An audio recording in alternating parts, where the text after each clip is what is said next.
Yesaya 36 ayat yang pertama saja. Yesaya 36 ayat yang pertama saja. Ya. Demikian firman Tuhan.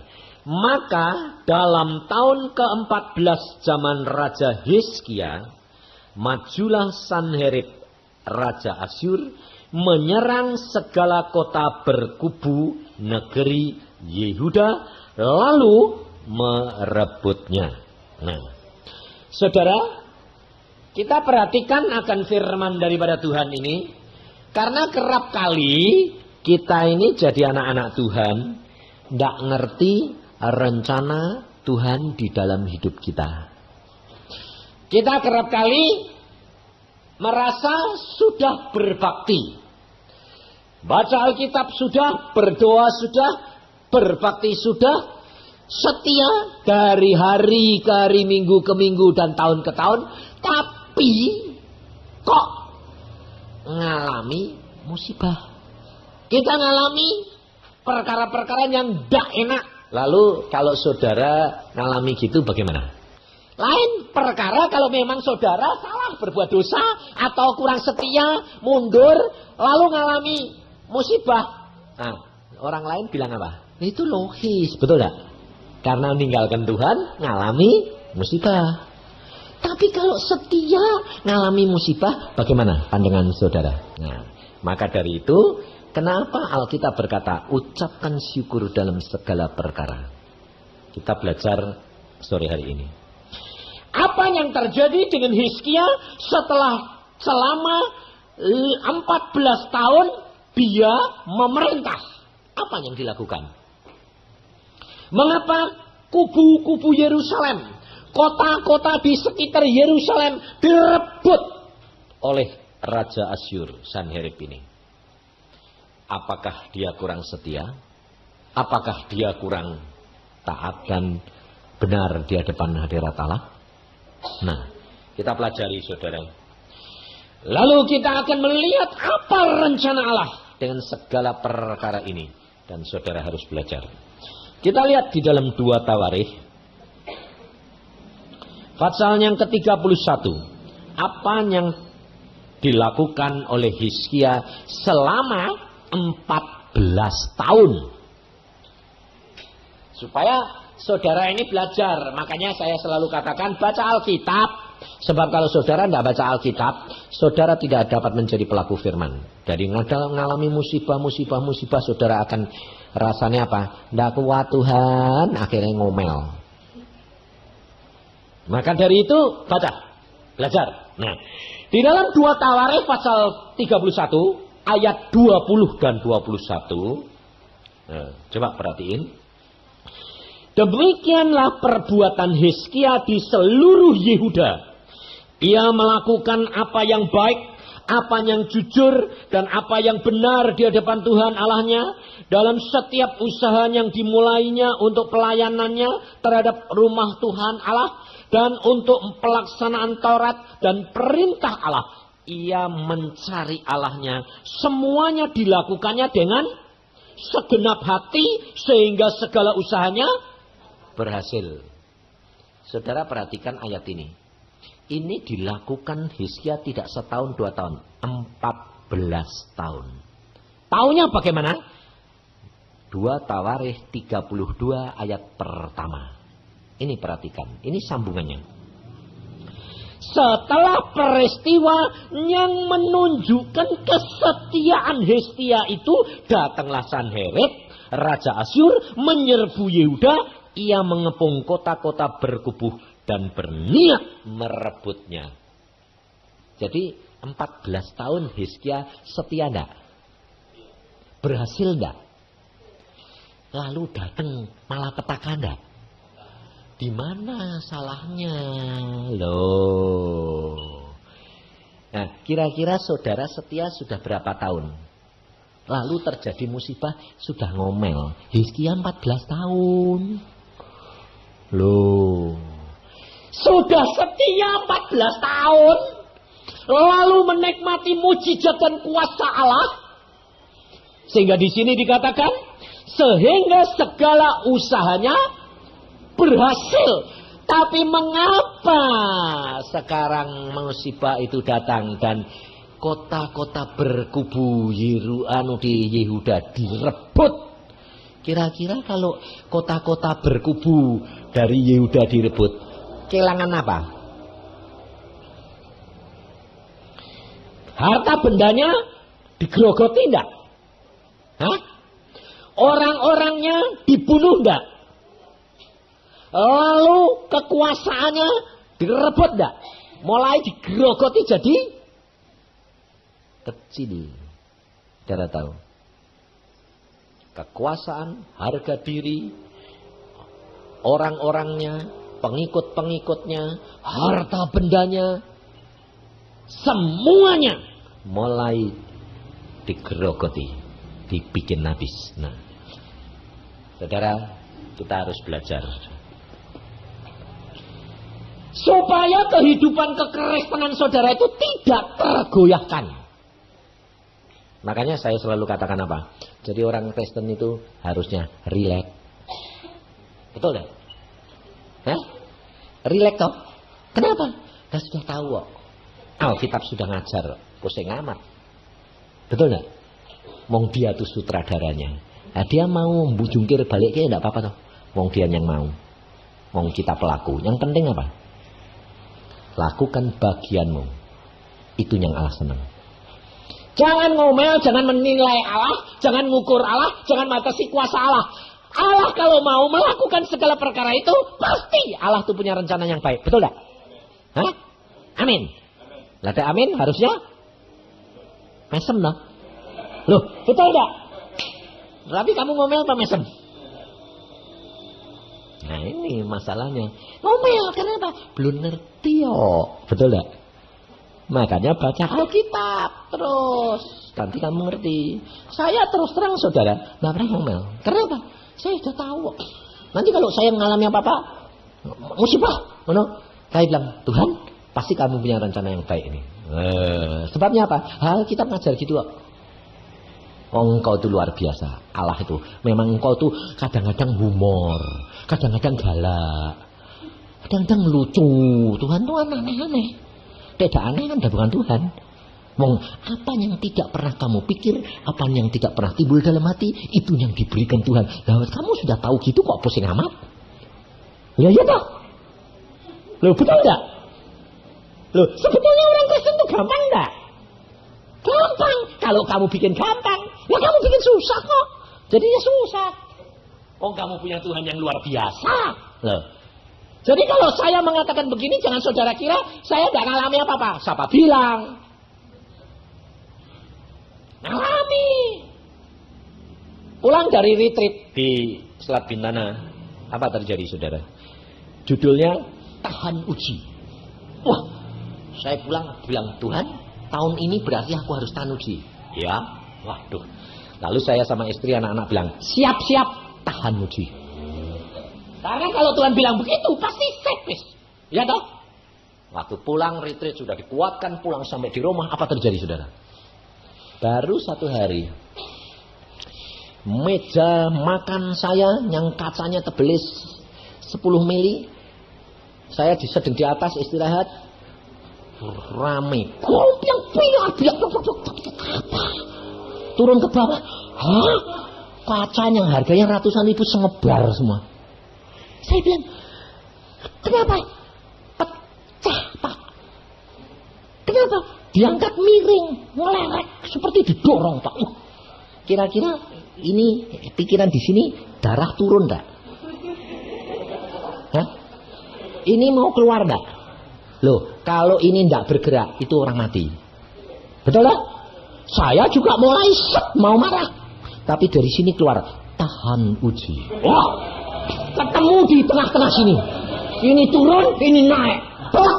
Tahan uji. Aku mesem. Oh iya. Jadi tidak jadi marah. Yang keluar apa? Lain kali hati-hati ya. Iya Pak. Tahu enggak kalau harganya mahal? Iya Pak. Ya sudah, ya sudah. Lalu saya naik ke atas. Ketemu istri saya. Nah, istri saya juga tanya, apa yang? Kaca meja makan pecah. Lalu istri saya juga mulai turun. Hah? Lalu anak saya dengar, dia bilang, tahan uji. Ya. Lalu istri saya juga mesem. Oh iya ya. Udah. Nah, apa cukup saudara? Belum. Besoknya saya pergi apa?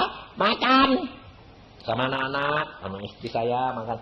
Sore-sore jam 7:30 pulang. Ini asap apa? Rumah saya penuh asap. Kebakaran. Yang kebakaran apa?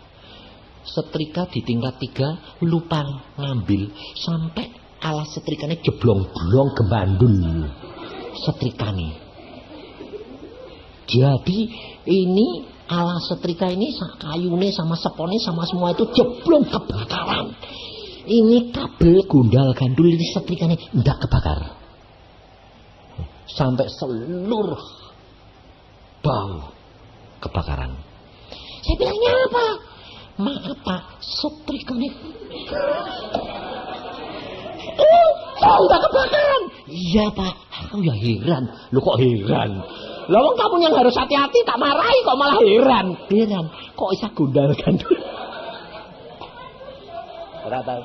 Lalu anak-anak pulang, puji Tuhan, tahan uji. Udah itu. Pikir saya, aduh Tuhan, apalagi? Harus tahan uji nih Tuhan.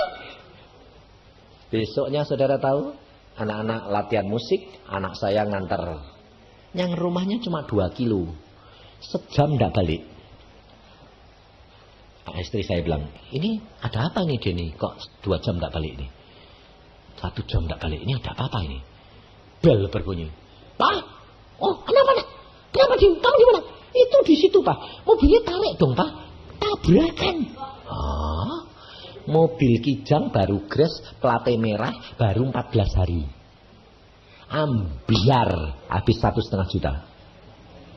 Loh nak, kamu ada apa? Gak ada apa-apa, aku beres kok. Tahan uji. Wah. Aku bilang, oh iya, ya sudah, gak apa-apa. Gak ada yang luka, gak ada apa. Tahan uji kok. Ya sudah, gak apa-apa, asal barangnya. Tarik, pulang. Cukup sudah? Belum. Saya bilang, apalagi Tuhan?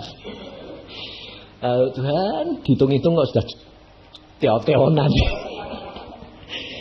Apa terjadi saudara? Istri saya itu punya kolam di depan rumah.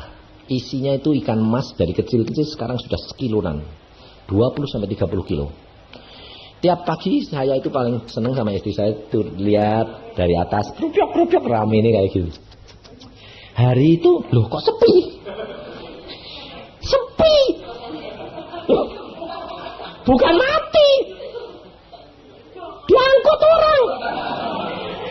Loh kok sepi. Lalu pembantu saya bilang, maaf Pak, kemarin tak bersihin embere di kelupaan ngambil, seroke ya di luar. Jadi orangnya pas ngambilnya sama nyerok Pak. Pas itu.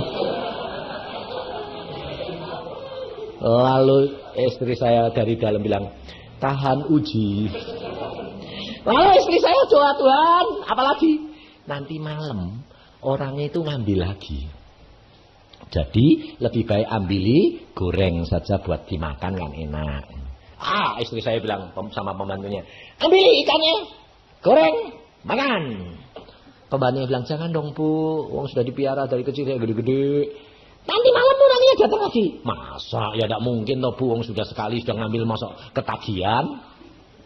Di depan kolam itu ada kamar, satu kamar, hamba Tuhan tidur di situ. Saya bilang, namanya Pak Rawan, Baja. Wan, nanti malam kalau dengar apa-apa, kamu teriak saja, hei, nanti kan orangnya lari. Oh iya Pak. Kamu tahu enggak tadi malam ikannya digotong itu? Ya saya tadi malam ya dengar Pak, krecek.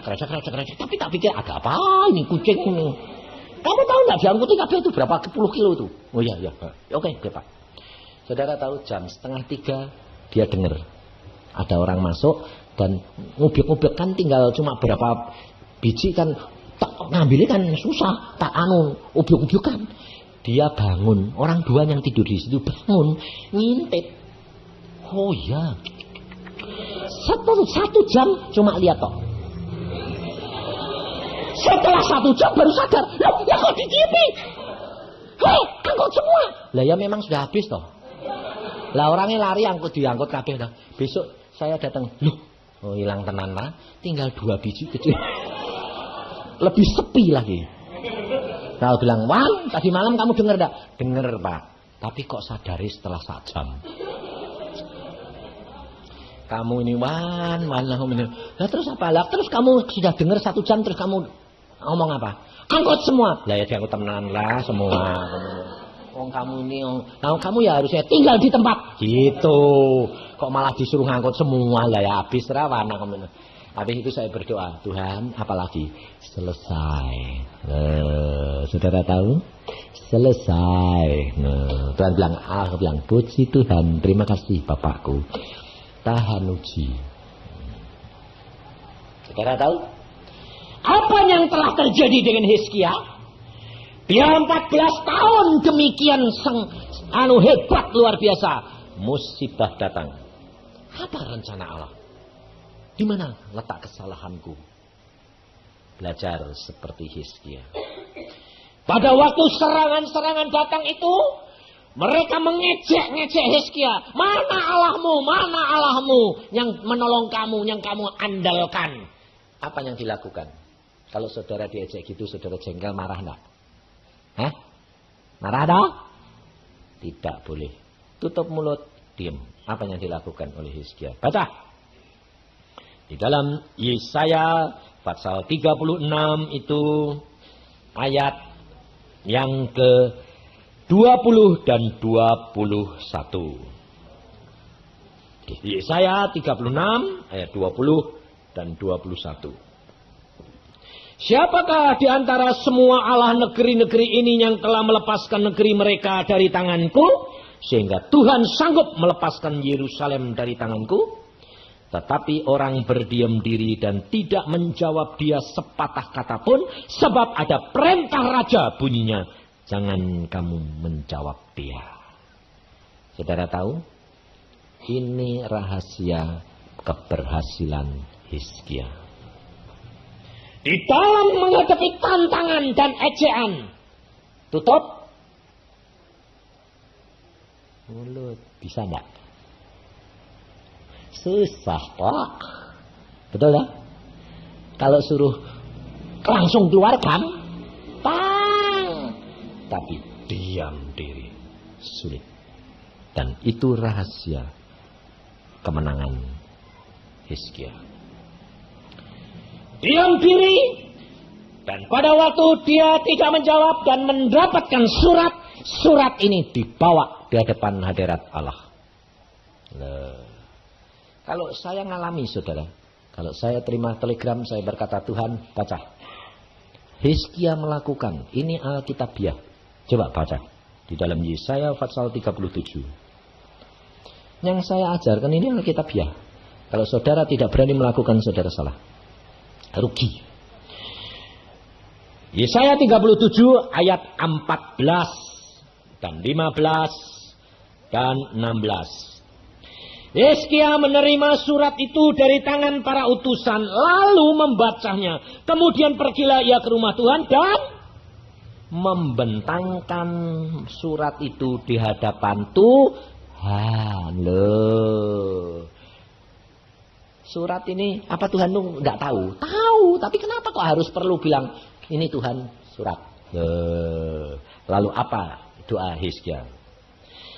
Hizkia berdoa di hadapan Tuhan, katanya, ya Tuhan semesta alam Allah Israel yang bertata di atas kerubian, hanya Engkau sendirilah Allah segala kerajaan di bumi.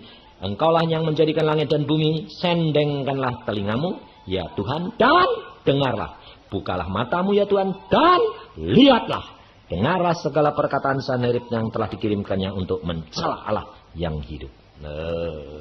Saudara tahu, kau harus percaya bahwa engkau berhadapan dengan Allahmu dan engkau harus yakin bahwa Dia dengar. Dan kalau perlu Tuhan baca. Kamu tidak berani toh karena tidak kenal Allahmu. Karena pikirmu Allahmu itu jauh sana sih. Saudara kurang menjadikan jelmakan roh itu menjadi satu kenyataan. Firman menjadi satu fakta. Hizkia dia diam. Dia bentangkan di hadapan hadirat Allah. Dan apa yang tindakan Hizkia selanjutnya? Tunggu jawaban Allah. Lalu Allah berfirman apa? Lihat, kita perhatikan di dalam Yesaya 37 ini, ayat yang ke-30. Mulai ayat 30 sampai 35. Dan inilah yang akan menjadi tanda bagimu, hai Hizkia. Dalam tahun ini orang makan apa yang tumbuh sendiri, dan dalam tahun yang kedua apa yang tumbuh dari tanaman yang pertama.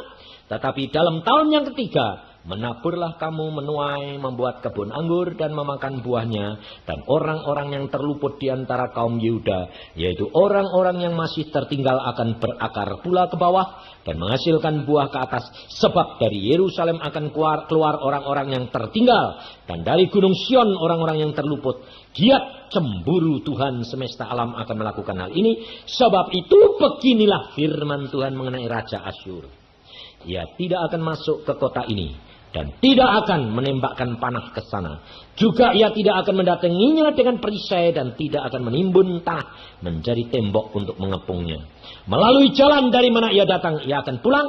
Tetapi ke kota ini ia tidak akan masuk. Demikianlah firman Tuhan.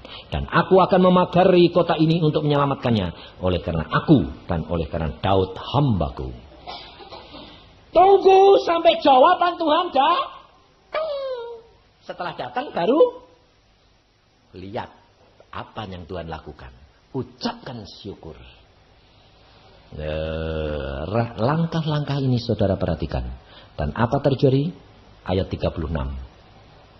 Keluarlah malaikat Tuhan, lalu dibunuhnyalah 185.000 orang di dalam perkemahan Asyur. Keesokan harinya pagi-pagi tampaklah semuanya bangkai orang-orang mati. Saudara tahu? Yang perang Allah atau kamu sendiri? Hah? Kamu perlu perang enggak? Enggak. Perlu dalam roh. Tapi secara daging kamu perlu diam menantikan Allah yang bertindak untuk kamu. Tapi kamu kerap kali enggak berani. Kepengennya bantu Tuhan. Tuhan, ini enggak sini enggak cepat. Loh, cepat kamu atau cepat Tuhan?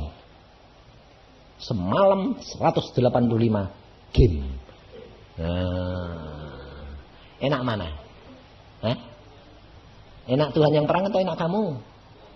Iyalah, kamu cuma nunggu saja kok susah sih. Kenapa? Habis Pak, nunggu itu paling berat, betul lah. Kalau suruh nunggu dokter, kesat. Kenapa saudara tidak belajar? Duduk diam di bawah kaki Tuhan. Menantikan Allah berfirman. Kalau sudah Allah berfirman, ucapkan syukur. Dia akan bertindak. Dia tidak pernah terlambat. Luar biasa Allahku. Maka dari itu saudara, lalu apa kalau sudah begitu? Apa yang didapatkan oleh Hizkia? Apa yang didapat? Di dalam 2 Tawarikh 32 perhatiin. Ayat 20. Sampai dengan ayat yang ke-23. Tetapi oleh karena itu Raja Hizkia dan Nabi Yesaya bin Amos berdoa dan berseru kepada surga. Lalu Tuhan mengirim malaikat yang melenyapkan semua pahlawan yang gagah perkasa, pemuka dan panglima yang ada di perkemahan Raja Asyur, sehingga ia kemalu-maluan kembali ke negerinya. Kemudian ia ditewaskan oleh pedang oleh anak-anak kandungnya sendiri ketika ia memasuki rumah Allahnya. Perhatikan ayat yang ke-22 dan 23. Apa yang akibat daripada kemenangan Hizkia ini? Demikianlah Tuhan menyelamatkan Hizkia dan penduduk Yerusalem dari tangan Sanherib Raja Asyur dan dari tangan semua musuhnya. Dan Tuhan mengaruniakan keamanan kepada mereka di segala penjuru. Banyak orang membawa persembahan ke Yerusalem untuk Tuhan dan barang-barang berharga untuk Hizkia dan Raja Yehuda itu. Dan sejak itu ia diagungkan oleh semua bangsa. Luar biasa karya Allah. Ya dah. Nah, sekarang saya tanya, bayare Hizkia itu murah atau mahal? Murah. Karena apa? Habis itu ditingkatkan lagi, semua bangsa memuliakan dia, mengagungkan dia. Kota-kotanya berkubu kembali lagi enggak? Hartanya tambah-tambah enggak? Keagungannya dia tambah enggak? Mengapa? Karena dia setia kepada Allahnya, dan dia berharap kepada Allahnya saja dan tidak kepada manusia. Ngerti?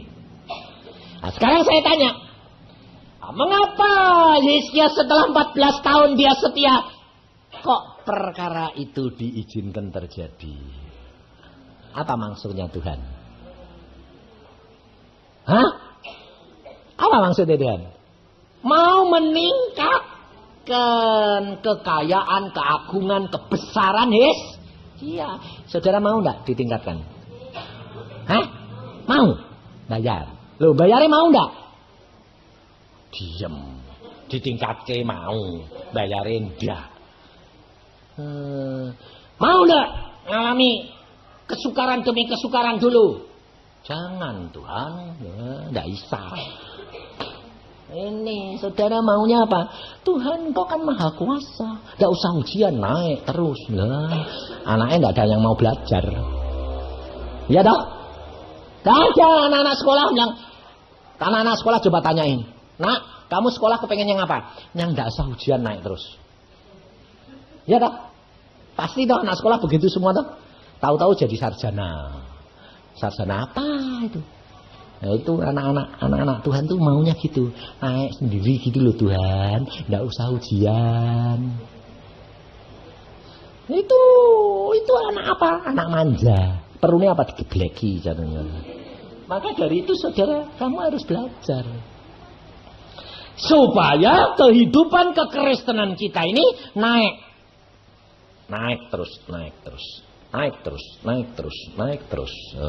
Tapi untuk itu harus menghadapi ujian. Siap? Tuh. Kok takut? Ini makanya kamu sekarang tahu enggak kekristenanmu Kristen apa? Kristen manja itu. Perlu digebuki itu jalur anak-anak. Nah, ya. Jangan. Itu. Tapi kalau engkau menjadi pelaku firman, belajar dari firman, engkau luar biasa. Saya barusan ngalami saudara, apa yang saya alami? Saya barusan dari Solo. Dari mau ke sini nih ke Solo selama 5 hari. Nah, saya pada waktu di Solo, saya itu berdoa. Karena apa? Karena anak saya perempuan yang di Belanda itu sedang ujian akhir. Kalau dia arsitek, ujian akhir itu kan buat maket, buat segala macam skripsi, buat segala macam itu kan butuh duit. Nah, pada waktu itu saya tanya uangnya tinggal berapa? Tinggal 1.500 Pak. Tapi masih cukup kok Pak. Tapi ini Bapak mikir wong pernah jadi sarjana. Wah, dia ini kan mau ujian akhir. Kalau ujian akhir kan butuh duit banyak. Saya bilang, Tuhan, ini di Solo loh. Tuhan nanti pulang dari Solo, aku mau kirimi dia paling enggak mesti 1.000 lagi Tuhan. Sebab buat kalau keluar apa-apa 1.000 itu berarti 1 juta. Terus saya enggak ngomong sama orang, cuma ngomong sendiri sama Tuhan.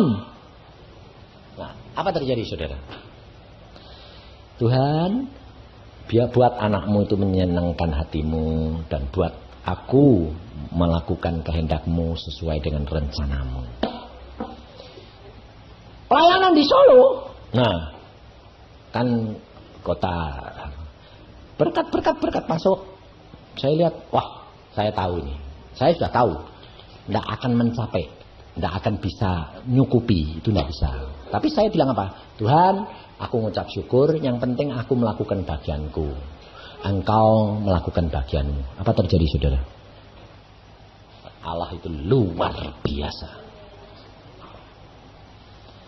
Ada orang Indonesia pergi tur, bukan tur, urusan dagang dari Paris, Amsterdam,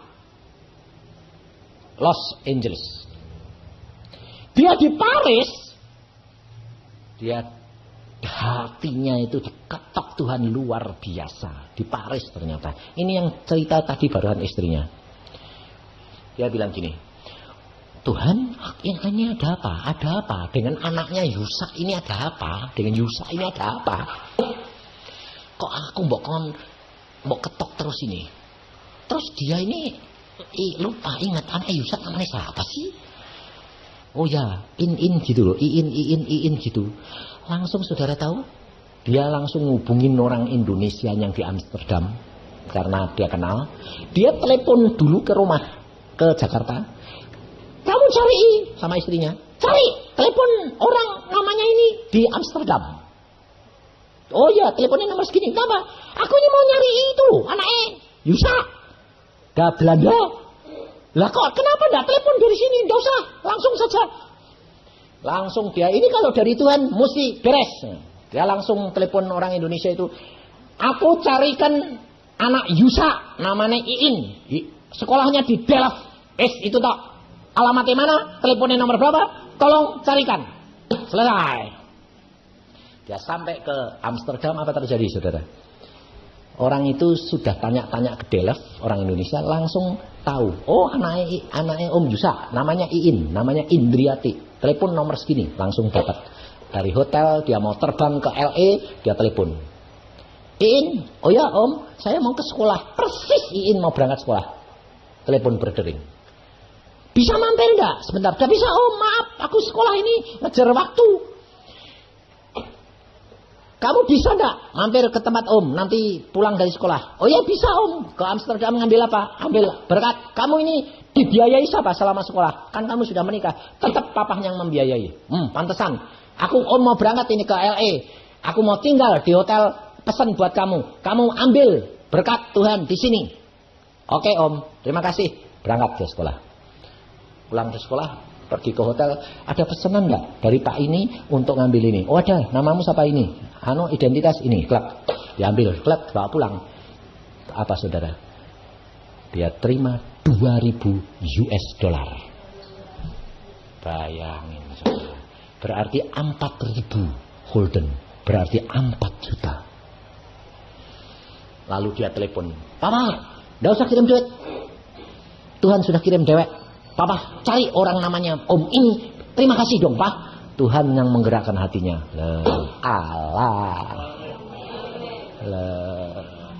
Yang penting menyenangkan hatinya toh. Betul enggak? Dia sanggup enggak merintah orang? Hah? Nah kok pusing kamu? Kok khawatir kamu? Kok bingung kamu? Kenapa? Kurang percaya. Jadi tidak usah bengok-bengok. Tidak usah bilang, aku butuh. Iman bisik-bisik.